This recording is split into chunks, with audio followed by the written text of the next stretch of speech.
Make what thing bigger or smaller? I'm not sure what you mean. Well, the problem is that. Well, here we go. Okay, good. I was using this instead of this. Okay. Okay, Mark. Mark, you go.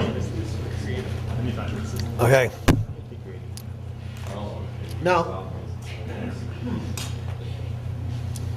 Now, if the casinos can make money can make consistent money by taking an event that has a random outcome, or each individual event, each individual hand of blackjack has a random outcome in relationship to the last hand. We as traders can do the same thing, but we can only do it if we acquire the appropriate mindset. What I found the appropriate mindset to be is thinking that anything can happen. Not just thinking it, believing it. Believing that at any given moment, anything can happen. That every moment of the market is unique. Now, think about the word unique, about the definition of the word unique. Everyone probably understands or knows the definition of unique, something not like anything else that ever existed. We understand the definition, but to actually believe that every moment is unique can be quite difficult because of the implications.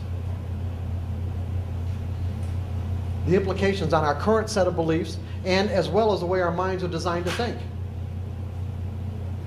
Remember, our minds are designed to think in association, to link this moment, whatever's occurring right now in this moment, that's similar to something that's already in my brain. Something that's already in my brain as a memory is my past. And if every moment is truly unique, it means that in essence, my mind is not processing information in a way that's consistent with the way reality exists. Because what's going to happen is that, let's say for an example, I've got my edge, and my edge presents itself, and I execute my trades flawlessly for the first 3 trades. And they're all winners. And then the next occurrence of my edge comes up. My mind is designed to think in association, to take what's similar now in the environment. What's similar, because it can't be identical, although it may seem that way. But what's either similar or what we think of as identical, associate it with what's already in my mind, meaning I'm going to associate it with the past 3 trades. They've all been winners. It taps me into a nice, happy feeling. Possibly, again, like a state of euphoria. I might even cross that threshold. I have worked with traders where all it took was one winning trade to flip them into a state of euphoria. One, that's all. Just one winner, and they were flipped into a state of euphoria.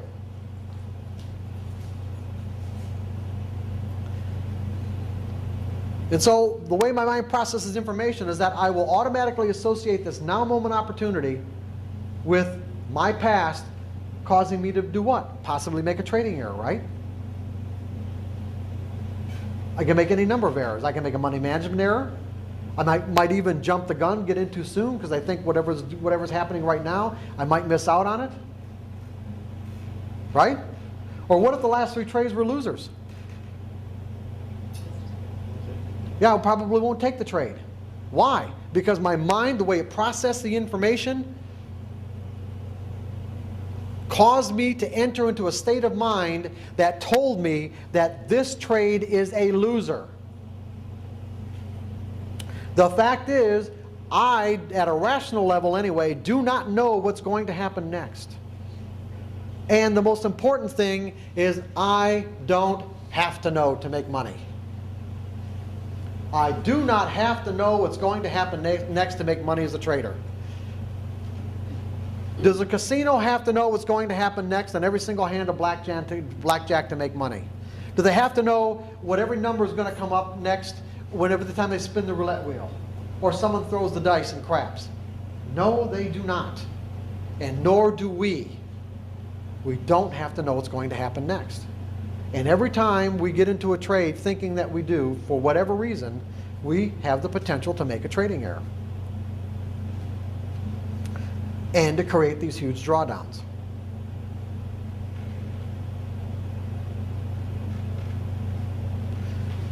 Now, again, let's get back to unique.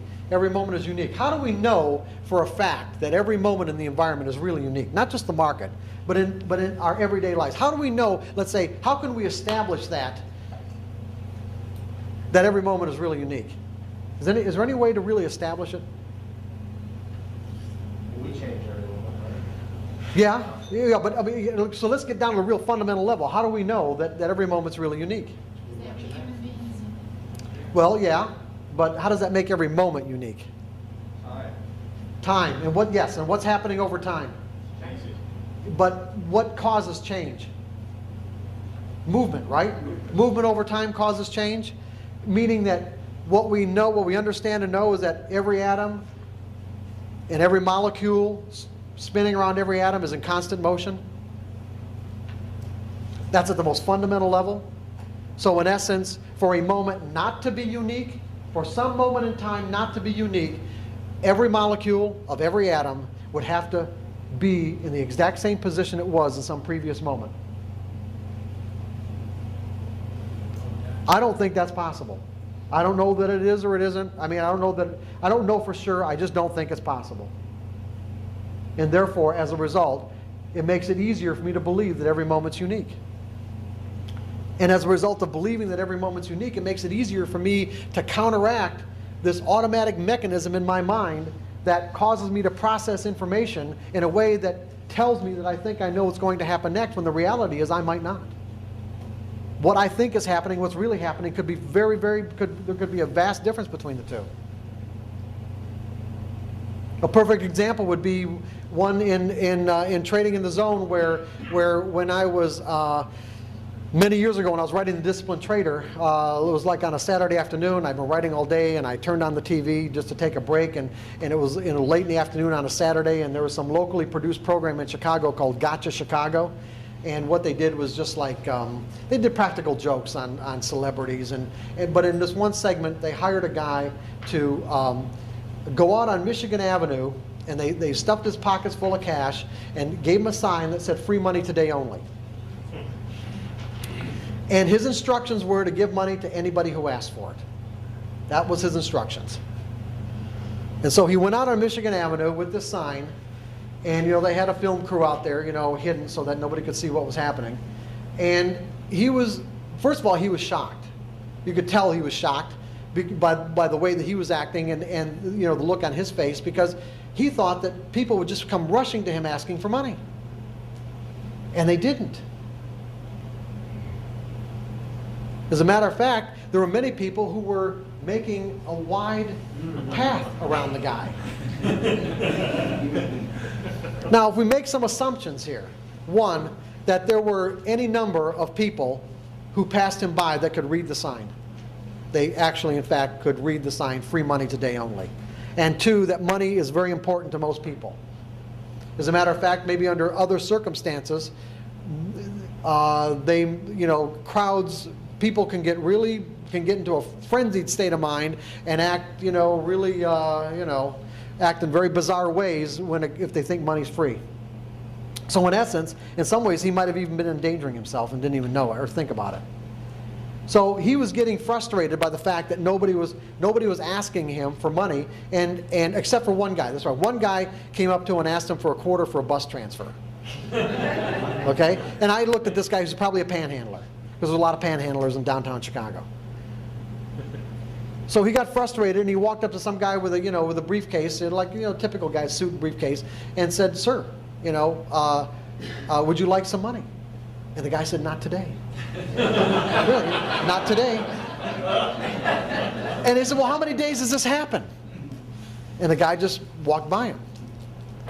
Now, what does this example tell you about the nature of the way our minds have the potential to process information and the kind of interpretations that we can make? You can always tell what people believe based on their behavior.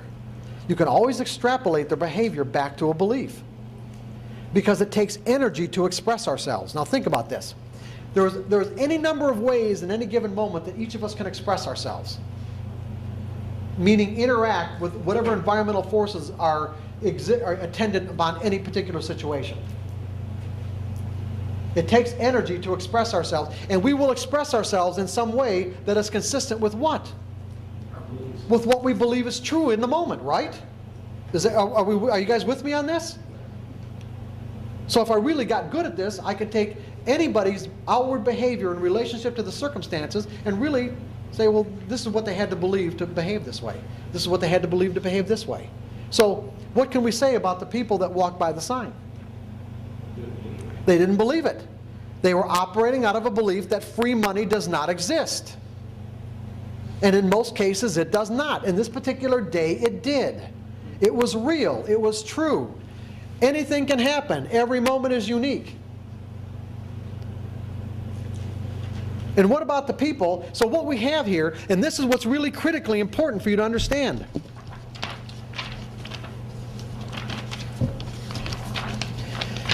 I need another one of these.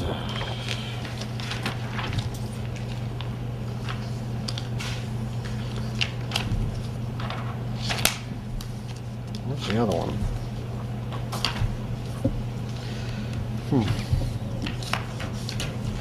Can't find that other blank one.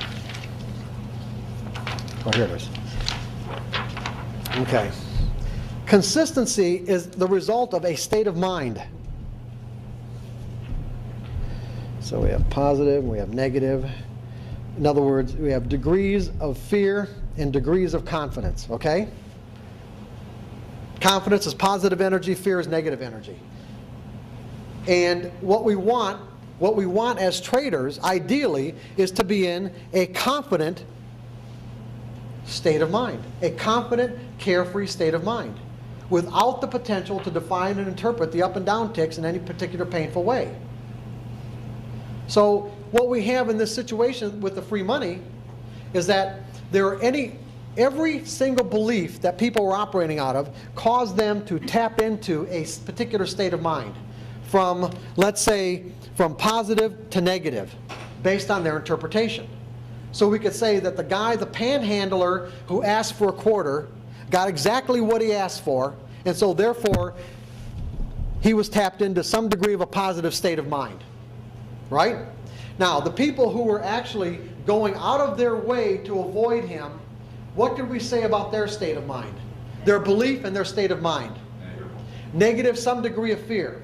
In other words, first of all, let's look at the interpretation. They see the sign clearly says free money today only. And so the first thing that happens is that their belief that free money doesn't exist acts as a counteracting force against the force of those words, saying, okay, that's not true. They deny the existence of the words, that's not true, and therefore, but this creates a conflict. And our minds don't like to be in a state of conflict or confusion. And so we have to reconcile the conflict in some way. In other words, there is evidence that says that my belief that free money doesn't exist is right here in the environment, where it creates this conflicting force. How do we resolve the conflict? We justify it in some way by saying, okay, since that's not true, this guy must be crazy. And if he's crazy, he might be dangerous. And therefore, as a result, I am going to take a wide berth around him. So as soon as I interpreted that information in a way that caused me to define him as dangerous, it tapped me into some degree of a negative state of mind, okay, because of my fear.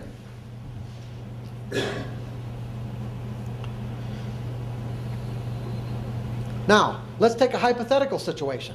Let's say somebody saw the sign and says to themselves, oh, okay, what if?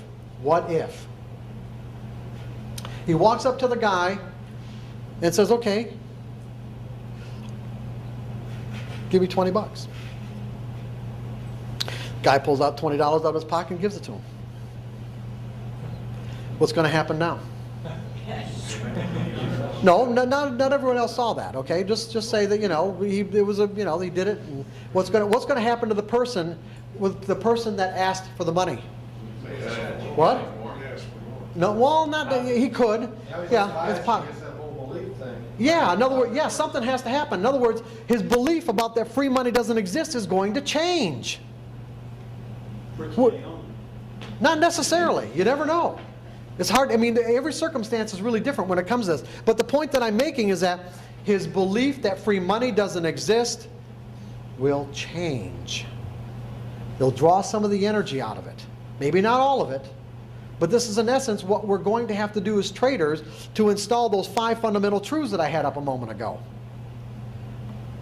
We're going to have to change the way we think if you want to create consistent results. But I'm going to finish with the example. Hold on one second. Let me finish the example. So what ends up happening is that he's got the 20 bucks in his pocket. And what he's going to do is he's going to end up going back to the office or go home, and virtually everyone, because there's some really powerful implications here. Virtually everyone is going to say the exact same words to whoever it is they encounter, like their spouse or their friends or whatever. You won't believe what happened to me today. But 3 words, you won't believe. And you're right, they probably won't. Because their belief that free money doesn't exist will say, no, that's not true. I don't believe you.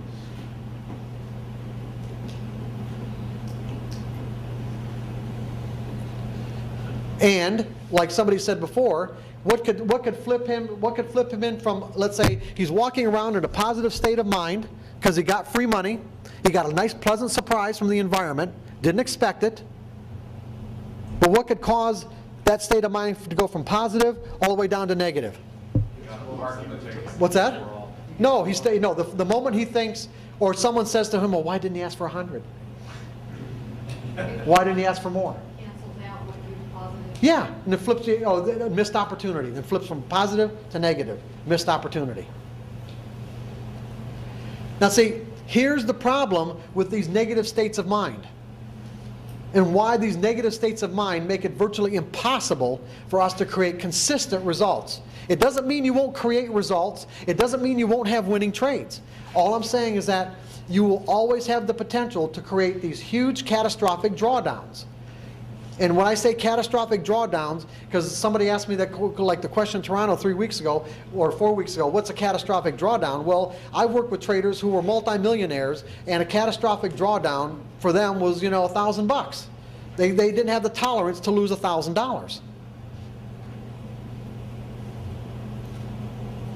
So it's different for everybody. But the point that I'm making is that if we're trading with any degree of fear, what ends up happening is that fear as an energy has a very negative effect on our ability to stay objectively focused in the